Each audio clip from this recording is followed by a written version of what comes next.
আজকে আমি বানাবো মালাই চিকেন কারি। তো কীভাবে বানাচ্ছি আপনাদের সাথে শেয়ার করছি। প্রথমে ফ্রাই প্যানে জল দিয়ে দিলাম।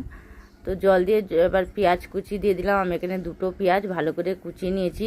নিয়ে ওর মধ্যে 4-5 কাঁচা লঙ্কা আর রসুন দিয়ে দিলাম, অনেকগুলো কোয়া দিয়ে জলটাতে একটু ভাপিয়ে নেবো। আর এখানে মাংসটা একদম বোনলেস নিয়েছি, একটু হাড়ে নিতে পারেন, কোনো অসুবিধা নেই। তো এবার জলটাকে ঝরিয়ে আমি পেস্ট করে নেবো।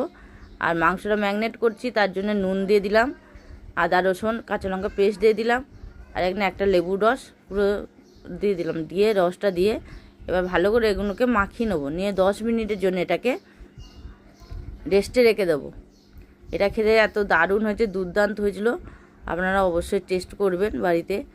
তো এবার তেল দিয়ে দিচ্ছি, দিয়ে এবার ওর মধ্যে একটু ঘি দিয়ে দিলাম। ঘিটাকে একটু গলে গেলে ওর মধ্যে এবার দিয়ে দেবো তেজপাতা, গোটা গরম মশলা, সাই জিরে, গোলমরিচ দিয়ে একটু এখন নেবো। গরম হয়ে গেলে এবার যে পেস্টটা করে রেখেছি পেঁয়াজ রসুন আর কাঁচা লঙ্কা, সেই পেস্টটা দিয়ে দেবো। গ্যাসটা একদম কম আঁচে রাখবেন, রেখে এটাকে ভালো করে একটু কষে নেবো। কষে নিলে যার টেস্টটা আসবে, আর খুব সুন্দর সেন্ট একটা বেরোবে, দারুণ একটা সেন্ট বেরোবে। তো এবার এর মধ্যে দিয়ে দিলাম জিরে গুঁড়ো 1 চামচ আর ধনে গুঁড়ো 1 চামচ দিয়ে আবার কিছুক্ষণ কষে নেবো। ভালো করে কষে নিচ্ছি।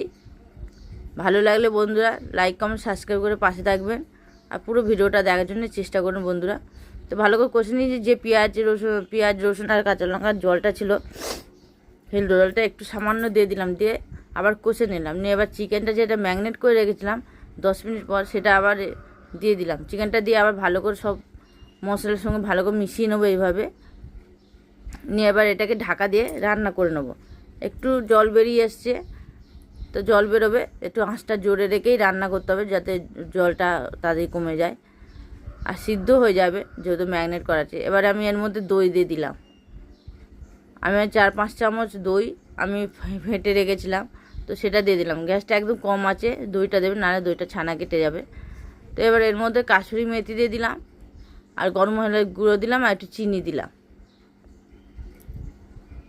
দিয়ে ভালো করে একটু মিষ্টি না দিলে এটা স্বাদটা ম্যানেজ হবে না, সেই জন্য একটু সামান্য মিষ্টি দিতে হবে। দিয়ে এবার ভালো করে ঢাকা দিয়ে এটাকে রান্না করে নেব। ঢাকা দিয়ে রান্না করে নিচ্ছি। নামানোর আগে একটু আবার নুন দিয়ে দিলাম, নুনটা একটু কম হয়েছিল, সেটা আমি টেস্ট করে নুনটা দিয়ে দিলাম। এবার জল যখন সিদ্ধ হয়ে এসছে, তার মধ্যে এবার একটু ধনেপাতা ছড়িয়ে এবার এটাকে নামিয়ে নেবো। তো কেমন হয়েছে বন্ধুরা কমেন্ট অবশ্যই জানিয়ে দেবেন। লাইক কমেন্ট সাবস্ক্রাইব করে পাশে থাকবেন বন্ধুরা। এখন মতন আবার এলাম।